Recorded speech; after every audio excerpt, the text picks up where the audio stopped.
Here in Canto 15 we begin our ascent to the level of the wrathful.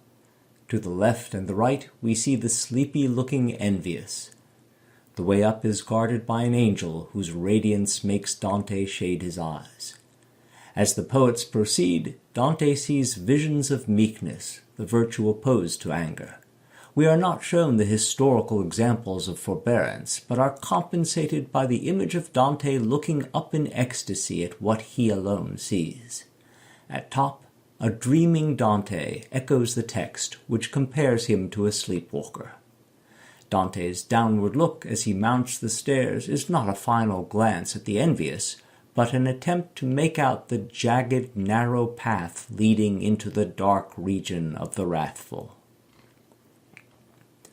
In Canto 16, we enter the level of the wrathful, which is filled with choking, eye-irritating particulate smog. Thus Dante, eyes closed against the smoke, follows blind, holding on to Virgil's garment. The logic behind the smoke is, of course, that anger is hot. Where there's smoke, there's fire. But we may also note that these souls' punishment is to be literally blinded by rage. They sing, with a little grimacing and difficulty, the hymn Agnus Dei, the Lamb of God, which is, of course, Christ in his most gentle aspect. Dante turns in surprise when he is addressed by Marco of Lombardy, whom, of course, he cannot see. Next we see 5 successive figures of Marco, who gives an impassioned speech on free will and the ideal state. As he proceeds, he is transported by his subject. Finally, Marco stops short. He may not accompany the travelers beyond the zone of smoke. His hands are clasped as he asks Dante to say a prayer on his behalf when he returns to the world of the living. We now leave the level of the wrathful, 2 of whom are visible to the far left.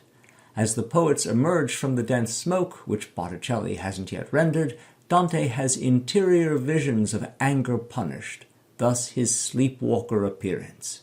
As they come to the entrance to the next level, they are met by its angel guardian, so bright that Dante must shield his eyes. Above, Dante and Virgil are on the next level, and Virgil is explaining the rationale of purgatory. The cardinal sins are all motivated by love, that is, by man's basic desire for the good. The proud, the envious, and the wrathful are mistaken as to what the good is and how to get it.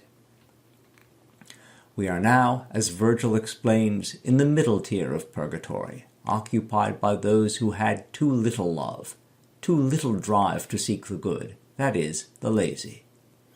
Their punishment is to run an endless circular race around the mountain.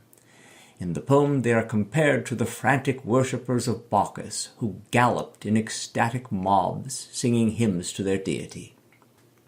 Botticelli has added the detail, not in the poem, of biting the wrists, which I would hazard was something he'd witnessed in the penitential processions of Savonarola's Florence. We now enter the upper part of purgatory, occupied by those who loved, to excess, things in themselves good. At the threshold of this sector, Dante has a distressing erotic dream of the siren, the spirit of physical desire. Botticelli hasn't drawn her, but his rendering of Dante's shame at having had this dream more than compensates.